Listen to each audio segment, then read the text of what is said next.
ভূত কিরে ও বাবা ও বাবা ও বাবা কিরে ও বাবা ধান আমার এবার বাম্পার হয়েছিল কিন্তু সব ধান ক্ষেত পড়ে গিয়েছে শালা কপালটা খুব খারাপ সব ধান ক্ষেত পড়ে গিয়েছে এমন জায়গায় পায়খানা চাপ দিল রে হ্যাঁ বাসায় লেফটিনে পায়খানা করি পেয়ার যেন ক্লিয়ার হয় না খোলা মাঠে পায়খানা করা অভ্যাস তো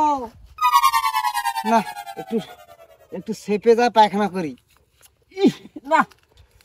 পায়খানা না করলে এক ধাপ মারি যাইতে পারবো না লোক আছে নাকি না লোক তো দেখা যায় না এই এই জায়গায় পায়খানা করতে হবে এই জায়গায় একটু নিরাপদ সেফ জায়গা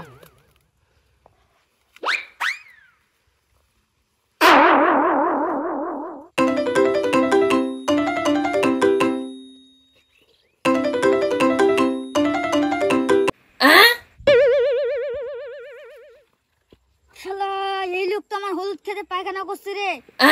মেজাজ তো খারাপ হয়ে গেল করবোটা কি মাথা তো আমার গরম হয়ে গেল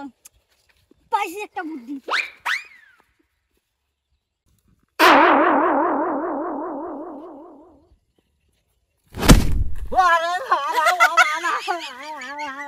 ও বাবা ভূত কিরে ও বাবা ও বাবা ও বাবা কিরে ও বাবা না এই জায়গায় থাকা যাবে না এখান থেকে পালাতে হবে পালিয়ে যাই আপনি কে বাবা আপনি এখানে কি করলেন না বাবা রে আমি ওই ধান ক্ষেত দেখতে আসছিলাম আসতে আমাকে একটু পায়খানা চাপ দিল বলে আমি এইখানে মানে আমার হলুদ খেতে আপনি পায়খানা করলেন কেন বাবা রে আমার ভুল হয়ে গেছে বাবা ভুল হয়ে গেছে মানে এটা কি পায়খানা করার জায়গা বাবা আমাকে মাফ করে দেন বাবা আমার ভুল হয়ে গেছে আমাকে মাফ করে দেন বাবা রে এই ভুল আর আপনি কখনো করবেন বলেন তো এই খেত বাড়িতে খোলা মাটিতে পায়খানা করবেন না বাবা রে আর কোনোদিন এই ভুল আমি করব না বাবা কান ধরে বলেন এই যে আমি কান ধরে বলছি আর কোনোদিন এই ভুল করব না বাবা